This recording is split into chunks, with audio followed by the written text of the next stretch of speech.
Making a video, I think. Draft physics and such. Looks like it's recording. I can hope.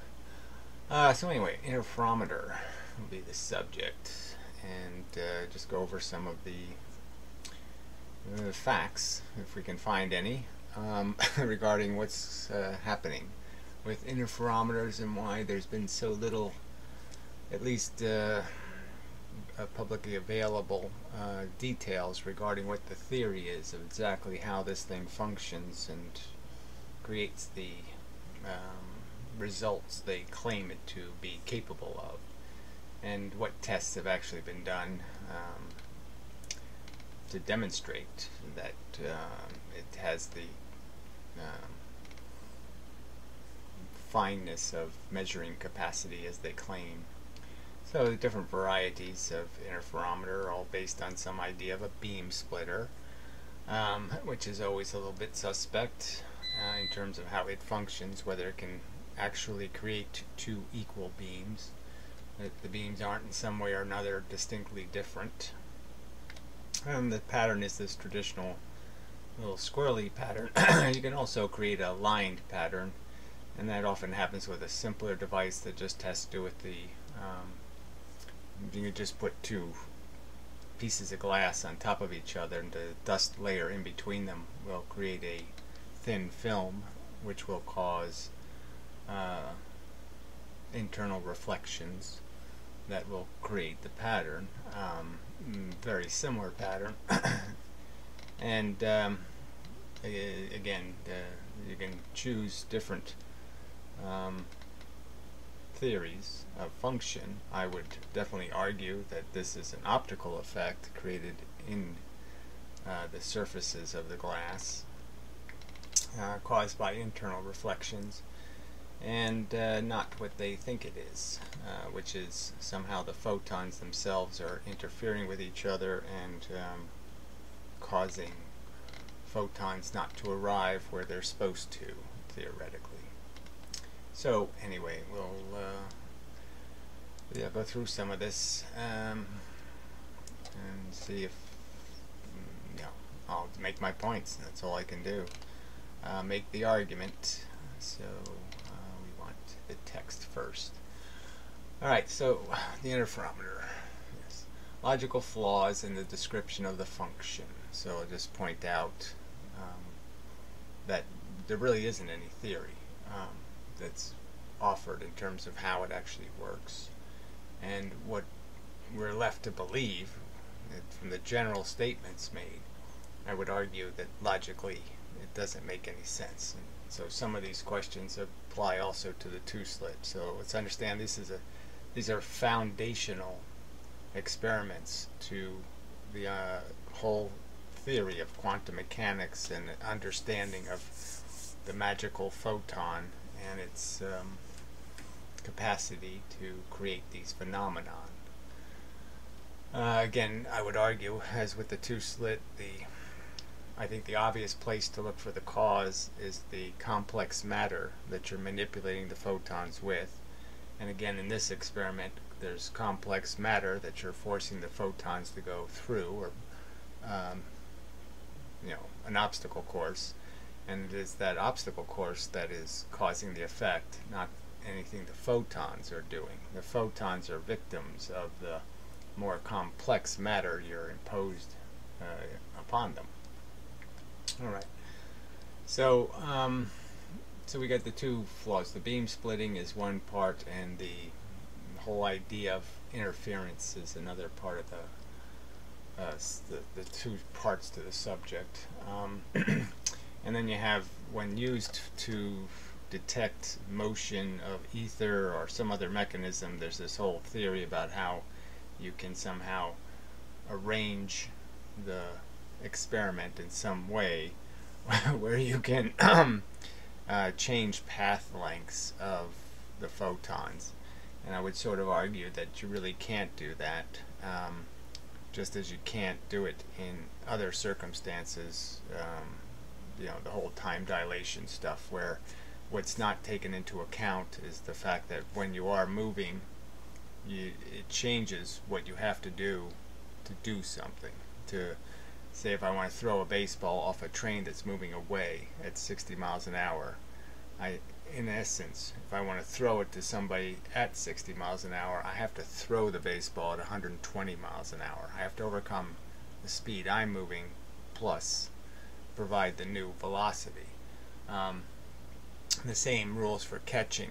Catching becomes a lot easier. Somebody can throw a baseball off a train going 60 miles an hour at 60 miles an hour, and I can catch it just by holding my hand out and just letting the ball just slowly, rest in my hand or just fall into my hand. Somebody can throw it, the ball will basically not move and drop right into my hand.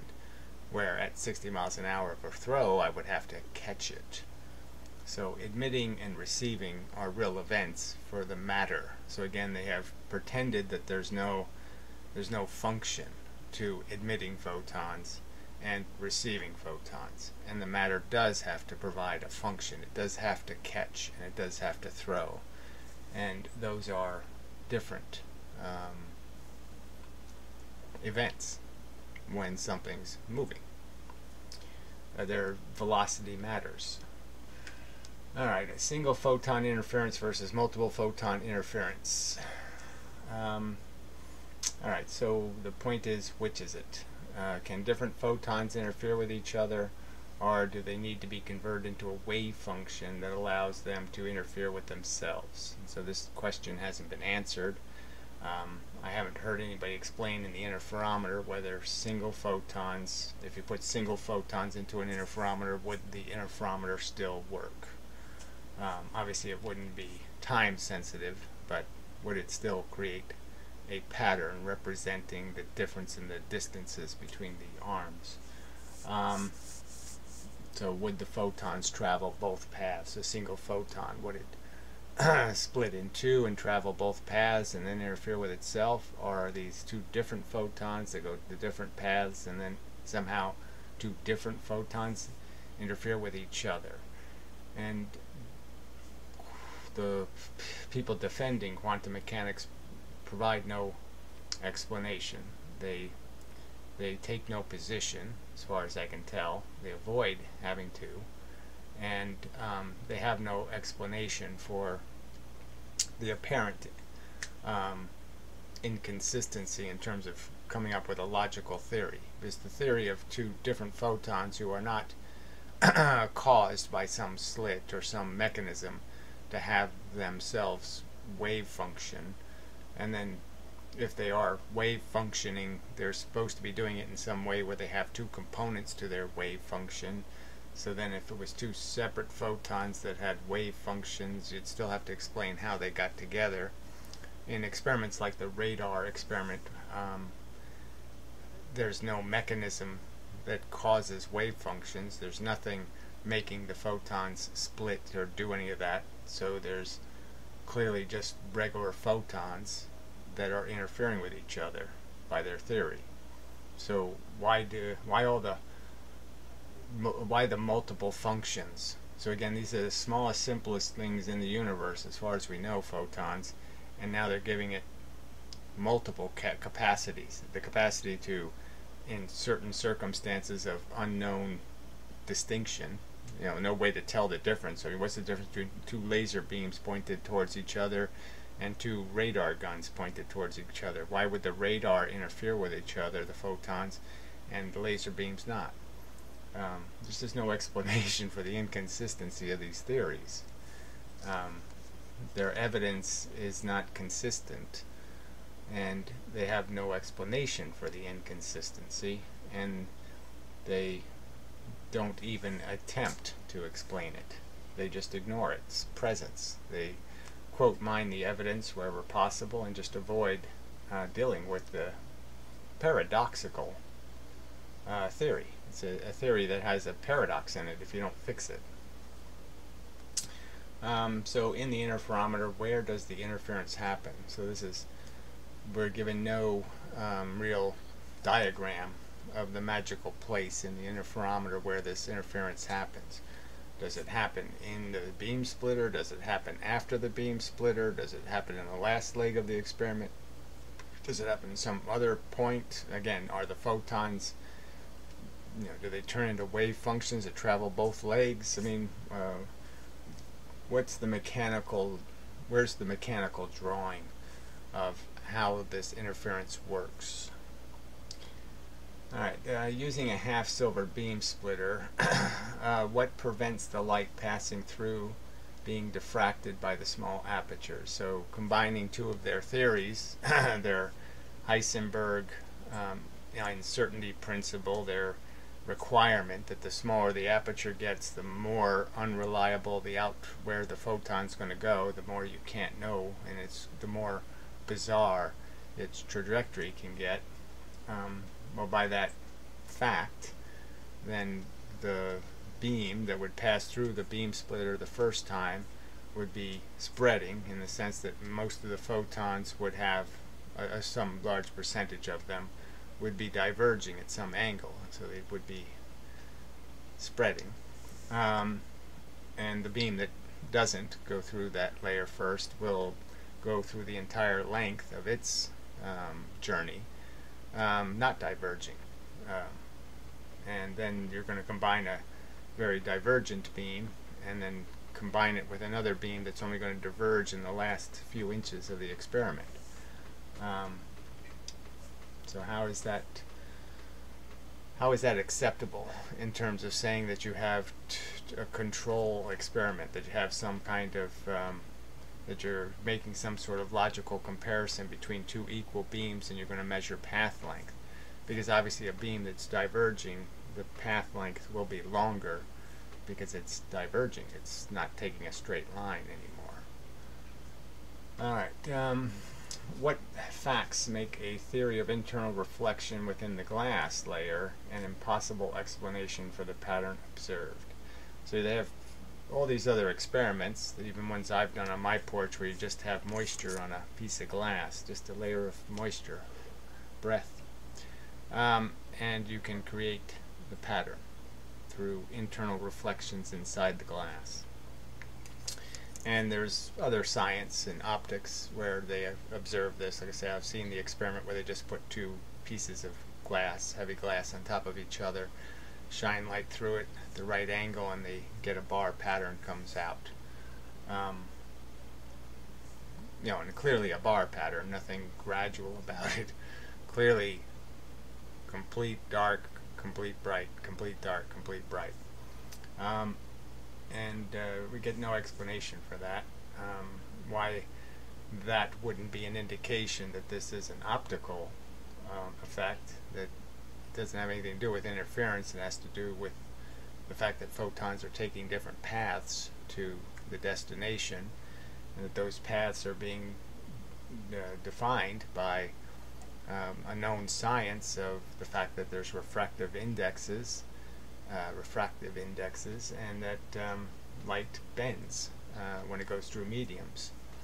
And why isn't that bending science an indication that maybe that's the first place to look for why this pattern arises, and as a cause for that pattern, rather than this elaborate theory of creating multiverses, or photons with an ability to do calculus, and or this idea that somehow the universe is fundamentally random, and does random things, not cause and effect things. So so why the reluctance to look there first for the explanation? Why aren't the indications of the fact that internal reflections are part of this phenomenon enough to sway people to say, well, maybe they should be looking there first? Again, they should be looking at what the matter is doing to the photons, not what the photons are doing. And put simply. Alright, so some of this is worthy of description. So this also relates to I was thinking of different explanations for how photons might actually travel through atoms and materials, and perhaps the atmosphere around materials would still have plenty of electrons around them, which seems logical. And in thinking about that in the Stern-Gerlach experiment, in which they have created the phenomenon of spin, because atoms will move in a particular way. I did notice that, which was curious, that it showed up again as a something. All right, so if I shined laser light through the side of a glass slide, lengthwise actually, I did get a weird pattern that is very reminiscent of some of the features of Stern-Gerlach. So it essentially looked like this. So the light was not only creating fringes, but it was doing it in this very reminiscent teardrop kind of pattern for Stern-Gerlach. This is what, when you don't have the magnetic field all the way up, you get this kind of a little bit of a pattern in the Stern-Gerlach experiment.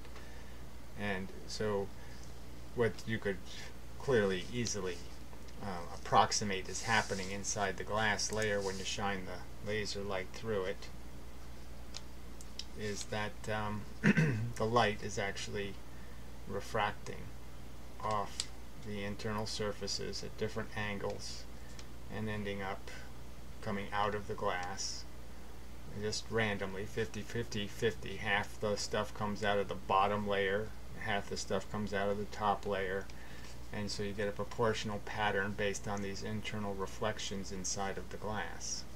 And that would be a viable explanation. Now it could just be that the interior of the glass is also has a structure because of the electrons, and that the same effect is happening between the atoms themselves. I mean, I can't say for sure which would be the correct interpretation. So the basic argument is that that everything is made out of the atomic structure of things. Things that have a structure means that the atoms are bound to each other. They're well bound. You can't just rub them off, so to speak. I mean, you could with like soot, but they're still bound. And that when they create a layer, that layer isn't a perfect layer. It's a layer of where electrons are flying off the surface and going back on, and it's a layer that has a mixture of atoms banging into each other. The atmospheric oxygen and nitrogen and all these atoms bang into the surface of the material. They combine a little bit here and there into new atoms, then they break apart, and they, so it's a lots of fluid stuff happening between the layers of materials. It's not just some, black on one side, white on the other side. There's not some hard surface in reality. Reality is that stuff's made out of atoms, and the atoms create a mushy layer between two surfaces. And so part of the argument would be is that in these experiments, that fact is what's really causing light refraction. So when I have to fix this camera so I know where I'm drawn. The point would be is that the layer is really, you got to say, like I said, a bunch of atoms, and there's a bunch of other atoms out here in the atmosphere. And the point would be also is that wherever there are atoms, there's always going to be electrons that are going to be loosely attracted to the protons of the atom. The atom doesn't have like, I only attract, like it's like our solar system. It's not like there's a certain point where there's no gravity. It's just the gravity gets weaker, but things can still be loosely held. So you can have comets that have bizarre orbits that maybe you could push them out of the sun's orbit by just giving them a tiny bit of momentum. You just flick them with your finger, and that would be enough, and they'd never come back again.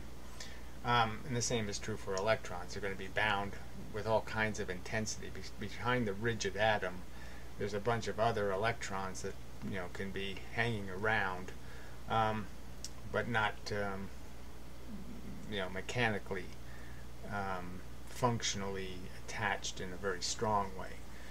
And so you could have lots of electrons, and the electrons would tend, as is their property, to end up a distance from each other that would end up becoming equalized, because as they move towards each other they would increase the pressure, and so there would be a kind of a grid work that would be established by electrons in terms of an arrangement. And so you can imagine, this sort of relates to the two-slit experiment more than the interferometer, but you can sort of imagine that this same Stern-Gerlach thing could arise, where photons could end up traveling paths that would be different, and that would end up causing them to diverge just on the fact that they interacted with the electrons at an angle, and that angle is preserved, and therefore they leave at an angle. So this relates to the interferometer and the beam splitter, in the sense that the half-silvered layer is, basically a bunch of slit experiments. Now understand that half-silvering is sort of a lie, because it's sort of known that the glass itself has a reflective index, and it's going to be something. I mean, it can be 0 to 16% theoretically based on how you polish the glass, but getting that 0 is very unlikely. So there's some percentage of the light that's going to reflect off the glass layers. So in my experience, using a plain slide, it's at least 10 or 15% of the light at a 45-degree angle that reflects off the glass itself. At least that much. So anyway, so the point being, this drawing is a bit crowded already, isn't it? Alright, do it again. So the idea is you have a piece of glass and you have this silvering, these slits, and one beam of light is going to travel through the slits, be diverged, and go through the experiment. The other beam is going to reflect off the mirror, and it's not going to be diverging. And so this one will go through all of its path and then come back through the experiment, diverge at the last element of the experiment, where this one diverged through the whole length of the experiment, so it's diverged quite a bit. And as I pointed out, in theory, the divergence of a beam would be a good way to measure distance, because the amount of divergence is essentially going to be a measure of how far the beam traveled. So any change in the length will be realized as something you could visualize as a change in this width. So a diverging beam is a good measure of change in distance. So it makes a lot of theoretical sense to realize that if you move this mirror, that it was reflecting a beam that was diverging, going back diverged, that you would be changing the angle that the light is hitting the glass at by slight amounts, and those slight changes would be changing your internal reflection pattern, because you're changing the angles. So a way of looking at it is that the pattern is a byproduct of, so let's draw that the pattern is something like, you got a circle in the middle, and then you got a bunch of rings, off, on, off, on, off, on. Really poor drawing there. But what I would argue is that because of the way the light is angled, that is how it's coming out of the beam splitter going in and how it's refracting, that it could actually be that it's doing some of this zigzagging stuff, and that you could imagine, let's see, I don't want to draw this, that if it was doing that as it was going towards a target, and that any change in the distance would change whether you're at a point where there's light or whether you're at a point where the light diverges and it ends up here instead. So your two choices would be a node where the middle would be bright, and then a separation where this would be bright, and then this would be bright, and then this would be bright, going out. And that could be also an explanation. So then again, we're back to this point that if the light is actually being refracted more than once, in a process, or just even once, it could be that it's crossing, and that all you're really doing is measuring the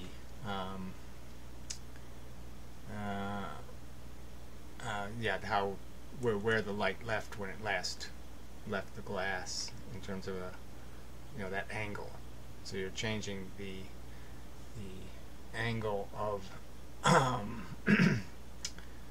the angle at which it left. Like I said, this is a little bit harsher way to draw it because there's distance between the target and where the light is being refracted.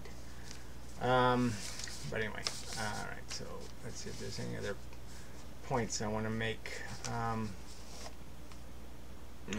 beyond the fact that, so I'll just draw the basic idea that what's going to happen inside the glass is that when the light's diverging and it hits the glass surface and there's some angle to how it's coming in, that angle will create a little change in the angle, and then there'll be a percentage of the light that will internally reflect. So as long as it's not less than 41 degrees for a regular piece of glass, not all the light will reflect on each impact. So maybe 8% or 10% will reflect on each one. So you'll have a capacity for them to keep going further and further out depending on what the refractive index is of the glass. So at each one of these points a beam of light would leave, and that's what's creating your rings, theoretically. So the other part that gets to, I don't know what it's called, I'm not going to remember, the something argue spot or something, it's some A word, a little spot that happens when you put a round disc in your block light, and then there's a little spot in the dead middle that's very hard to see, but it's there apparently. So obviously light doesn't tend to want to bend in, it tends to want to bend out from a surface. So the diffraction is going to be in when you think about the silver dots. So if we can assume which way light tends to want to diverge, if this was one of the pieces of silver and this is one of the pieces of silver, and the light's coming through, the idea would be is that it's not going to bend this way, it's going to bend this way, away from the surface. So as the light's diverging, it's going to do this crisscrossing thing. More likely than the light bending this way would be the light bends this way on a surface. So going into the piece of glass, the opposite sides are bending, which means that the diffractive angle is different, and it gets kind of complicated. I don't know all the optical rules, but clearly that's sort of, like I say, when you add these different observed facts, you can sort of understand that the experiment's going to create different probabilities of having light that gets to go straight through versus light that's going to be diverged, and if it's reversing, that's going to be important. Alright, I think that's probably enough for this video, just to go over the basics and ask the basic questions, and see if anybody cares to defend what I think is kind of an obvious cheat of quantum mechanics and modern physics, that they really don't take a stand on any of these fundamental questions. They don't try to answer them, they just evade them. And it's fundamental to their theory that they provide a little bit more credible evidence. Again, it's if jamming explains the results in the radar experiment, for example, for the two-slit experiment, and it's such a simple explanation, why the elaborate theory? And if there is mechanisms that cause this pattern that you see that don't have anything to do with any apparent interference, why is the choice to assume interference when there's other mechanical explanations for the process. And certainly ones I don't think they've spent any time working to understand better, or to attempt to see if they can develop that theory into one that is more substantive than what I've pointed out. I mean, I can only point out what I've observed from my brief observations, and clearly if somebody spent some real time exploring the machinery and attempting to demonstrate how this internal reflection is critical, I think they would have a more complete understanding of what's happening to the photons as they travel through the experiment. But I don't think they've tried to find those answers. I don't think they do this basic physics in science. They just assumed a couple hundred years ago, and they're happy to live on assumptions. And the next subject I'll do is probably lensing, gravitational lensing, where it seems quite obvious that it's all just assumed, and there's no effort at all to develop or propose or to think about or to think about any alternative explanation for what we see at all. And much of what we see is so vague and imprecise that it clearly indicates that the evidence has very large gaps in it. And yet no physicist is disturbed by that lack of substance to the basic evidence, the weakness of the evidence. And there's very weak theory when it comes to wave interference regarding photons and electrons and anything besides things in a medium. So anyway, I think that's enough of a video. I think it'll do. Yeah, I think you read all that. Maybe I'll post it in the description, the basic questions. Yeah, it's hard to write stuff for all this stuff, so I mean, some of it's complicated, and it's hard to write it in a sentence, but keep it brief. But anyway, perhaps the next video I'll provide some more details and such.